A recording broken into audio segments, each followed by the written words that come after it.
Hello. তো তোমাদের মাধ্যমিক পরীক্ষা শেষ। এবার যে প্রশ্নটা মনের মধ্যে আসবে যে আর্টস নিয়ে পড়বো নাকি সায়েন্স নিয়ে পড়বো। যদিও এর মাঝে আর একটা স্ট্রিম রয়েছে যেটা হচ্ছে যে কমার্স, অনেকে ইগনোর করে দেয়। That is also one of the best stream you can say. Okay. কিন্তু দেখো এখানে আমাদের সাধারণত আমাদের এটা ভেবে দেখা উচিত কি সত্যিই কি আমরা যেটা চাই সেটা আমরা পড়তে পারি আর্টস বা সায়েন্স, নাকি আমাদের সোসাইটির প্রেসারের জন্য বা বাড়িতে বাবা মা বলছে বলে, আত্মীয় স্বজনরা বলছে বলে আমরা ভর্তি হয়ে যাচ্ছি যে কোনো একটা স্ট্রিমে। ওকে।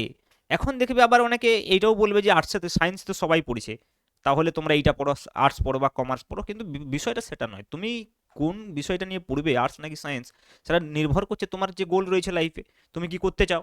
এমন যেটা তুমি করতে চাও সেটা আর্টসের মধ্য দিয়ে যদি হলে গেলে যাওয়া যায় তুমি সেটা আর্টস নিয়ে পড়ো, যদি সায়েন্সের মধ্য দিয়ে গেলে যাওয়া যায় তুমি সেটা সায়েন্স নিয়ে পড়ো।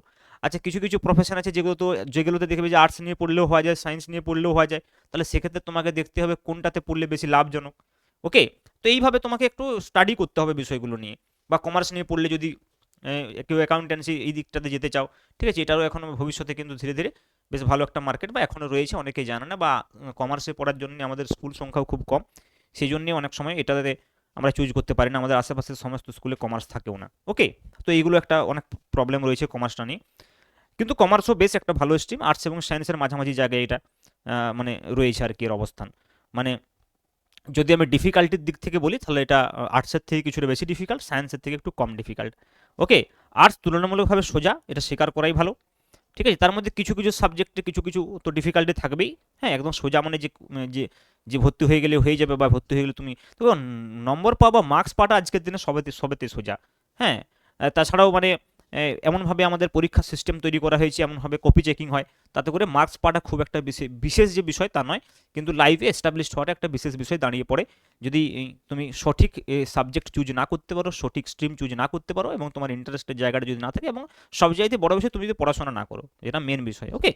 তো প্রথমে দেখো আমি একটা কয়েকটা প্রথমে প্রথমে তোমাকে একটা একটা বিষয় বলে দিই যে তুমি আর্টস নিয়ে পড়তে পারবে কিনা সায়েন্স নিয়ে পড়তে পারবে, তার জন্য তোমার কী কী থাকা দরকার। প্রথমত হচ্ছে যে যে তুমি যদি লজিক্যাল থিঙ্কিং করতে পছন্দ করো, কোনো একটা বিষয়কে নিয়ে ভাবতে পছন্দ করো, কনসেপচুয়ালি ক্ল্যারিটি যদি তুমি পছন্দ করো, দেখো তুমি যে সায়েন্সটা পড়েছো ক্লাস 10 অবধি সেটা খুবই কম। ওকে। যে ভৌত বিজ্ঞানে পড়েছো, যে জীবন বিজ্ঞানে পড়েছো, বরঞ্চ তুলনামূলকভাবে যদি তুমি বলো যে অঙ্কটা যদি তুমি ভালো করতে পারো, বা অঙ্কের যে লজিক্যাল থিঙ্কিংয়ের বিষয়গুলো রয়েছে, হ্যাঁ, বিভিন্ন যে কতগুলো টপিক রয়েছে, যেমন ধরো জ্যামিতি যদি তুমি খুব ভালো পারো, স্পেশালি আমি যেটা বলতে চাইছি যে ওই জ্যামিতি মানে যেটা ওই সম্পাদ্য টাইপের বিষয়টা না, উপপাদ্যটা যেটা আমি বলতে চাইছি, ওই বিষয়ের যে জ্যামিতিটা রয়েছে বা পরিমিতি যেগুলো রয়েছে সেগুলো যদি তুমি ভালো করতে পারো, ত্রিগোণমিতি যদি তুমি ভালো করতে পারো, অ্যালজেব্রা যদি তুমি ভালো করতে পারো, তাহলে কিন্তু, আর পাটিগণিতটা হচ্ছে যে ডাইরেক্টলি তোমার হায়ার ক্লাসে লাগবে না, কিন্তু পাটিগণিতটার যে করতে গেলে তোমাকে কি করতে হয়, একটা কোয়েশ্চেন পড়ে খুব ভালো করে বুঝতে হয়, তারপরে সলিউশন করতে হয়, যেটা কিন্তু তোমার ফিজিক্সের ক্ষেত্রে খুব ইম্পর্টেন্ট, কাজে লাগবে। ফিজিক্সের অঙ্ক অঙ্ক করার ক্ষেত্রে যেটা কিন্তু কাজে লাগবে। ওকে। বাকি কিন্তু পুরো ওভারঅল ম্যাথমেটিক্সে যদি তুমি খুব ভালো হয় তাহলে কিন্তু তোমার সায়েন্স নিলে সুবিধা। আর যদি তুমি মনে করছো যে আমি আর্টস নিয়ে আর্টস নিয়ে পড়বো না, সায়েন্স নিয়ে পড়বো, কিন্তু আমি অঙ্কও ভালো পারি না, তাহলে আমি অঙ্ক সাবজেক্টটা বাদ দিয়ে পড়বো, সেটা নিয়েও আমি পরে ভিডিও বানাবো যে ফিজিক্স কেমিস্ট্রি ম্যাথ পড়া উচিত নাকি ফিজিক্স কেমিস্ট্রি বায়োলজি পড়া উচিত, সেগুলো পরে। তার আগে তো ডিসিশন নিতে হবে যে আর্টস নেবো না সায়েন্স নেবো। ওকে।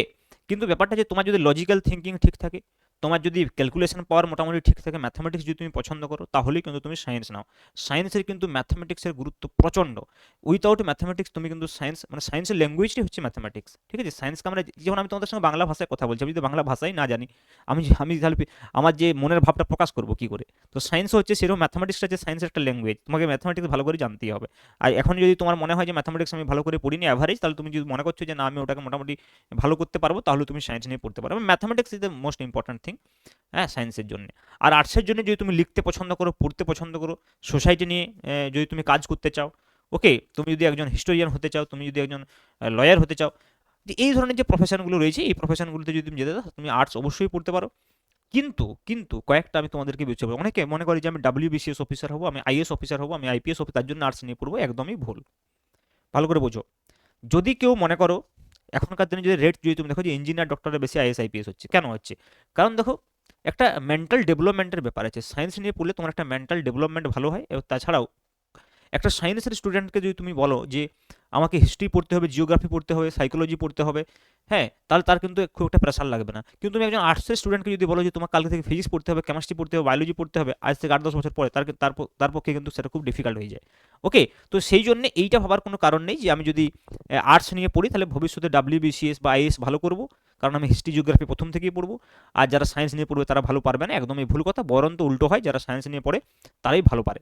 ওকে, তো কাজে এই কয়েকটা পরীক্ষা কিন্তু বাদ দাও। কিন্তু যদি তুমি মনে করো ইন ফিউচার তুমি এই হিস্ট্রি নিয়ে রিসার্চ করতে চাও, তুমি যদি এই জিওগ্রাফি নিয়ে পড়াশোনা করতে চাও, জিওগ্রাফিও যদি সায়েন্স থেকে পড়লে বেশি ভালো হয়, হ্যাঁ, জিওগ্রাফি নিয়ে পড়তে চাও, আরও বিভিন্ন ধরনের ব্যাপার আছে। তুমি যদি কোনো মনে করো জার্নালিজমের দিকে যেতে চাও, ঠিক আছে, মাস কমিউনিকেশন, তাহলে এগুলো কিন্তু তোমার আর্টসের ক্ষেত্রে কিন্তু বেশ ভালো, মানে আর্টস নিয়ে পড়লে তুমি বেশ ভালো করতে, তোমার ল্যাঙ্গুয়েজ নিয়ে যদি তুমি আগে এগোতে চাও, তাহলে সেক্ষেত্রে কিন্তু তোমার আর্টস নিয়ে পড়লে সুবিধা।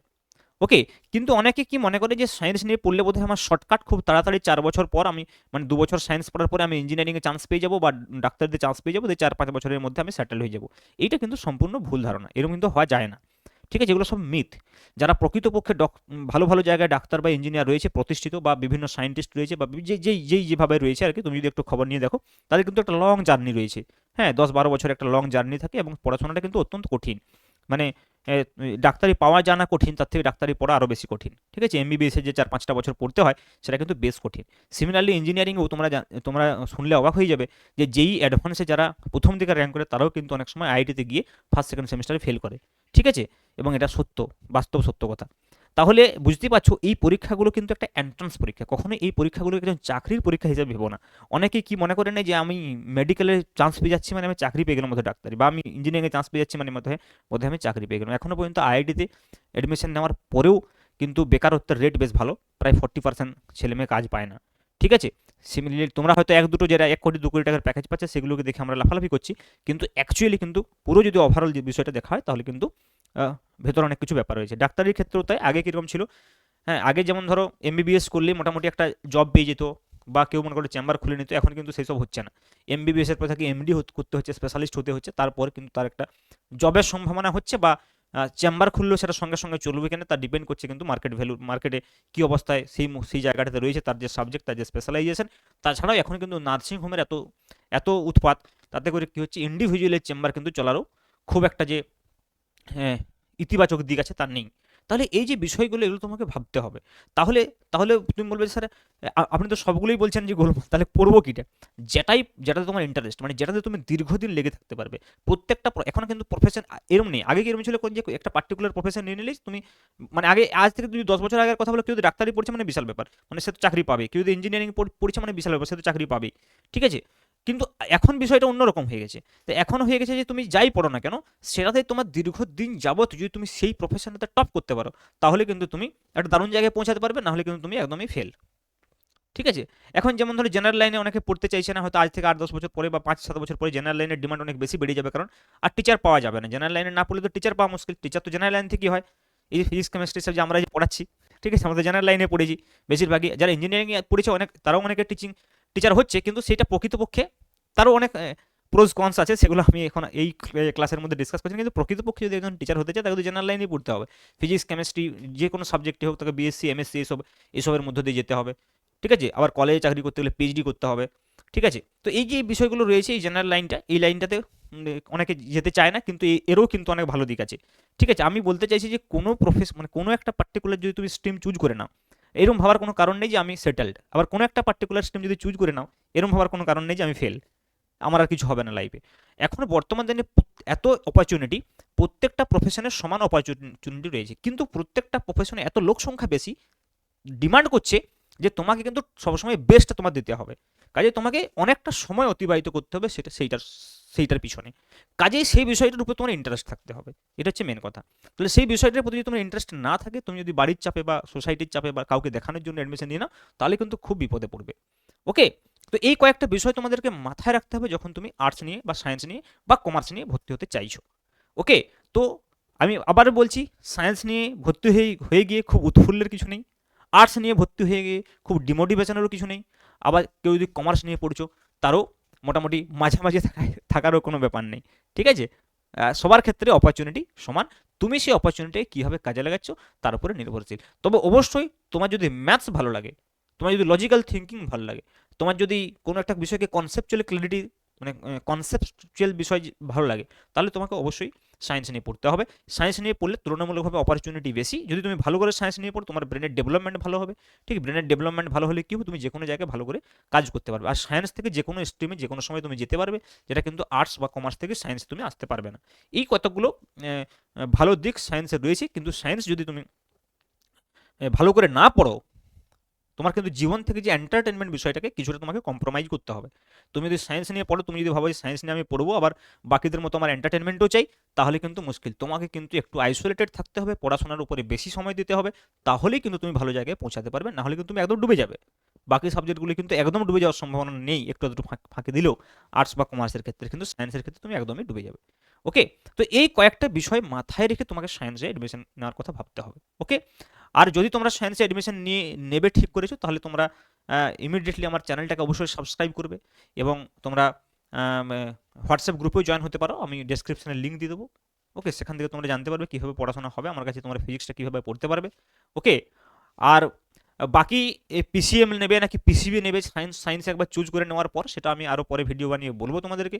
তো আশা করি আজকের ভিডিওটা এইটুকুর জন্য সাফিসিয়েন্ট, যে তুমি আর্টস চুজ করবে কীভাবে এবং সায়েন্স চুজ করবে কীভাবে, এবং এটা 8-10 দিনের মধ্যে তুমি একটু ফিক্সড করে নাও। হ্যাঁ, তাও যদি না ফিক্সড করতে পারো, তুমি এখনকার দিনে তো তোমাকে একদম মানে কি বলবো, টিউশন নিয়ে বা টিউশন গিয়েও দেখতে হবে না, ইউটিউবেও তুমি লেকচার পাবে, সব শুরু হবে। আমিও শুরু করবো ফিজিক্স পড়ানো আর 1 সপ্তাহের মধ্যেই। তো সেখানেও তোমরা পরপর ভিডিও দেখে তোমরা তোমাদের যে মানে নিজের ওয়েটটা তোমরা বুঝতে পারবে, যে আমি এই বিষয়গুলোকে বুঝতে পারছি কিনা, এগুলোকে হ্যান্ডেল করতে পারবো কিনা। ঠিক আছে, তো সেই হিসাবেও তুমি কিন্তু একটা ডিসিশন নিতে পারো যে আমি সায়েন্স পড়বো নাকি আর্টস পড়বো।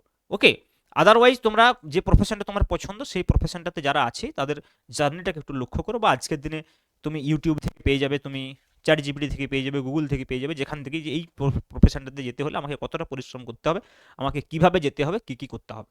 ওকে, বা তোমাদের যদি কোনো পার্টিকুলার বিষয় নিয়ে কোয়ারি থাকে, তোমরা কমেন্টে জানাতে পারো, আমি তোমাদেরকে উত্তর দিয়ে দেবো, বা যদি ভিডিও বানানোর প্রয়োজন হয় বানিয়ে দেবো। ওকে, আজকে এইটুকুই। Thank you very much.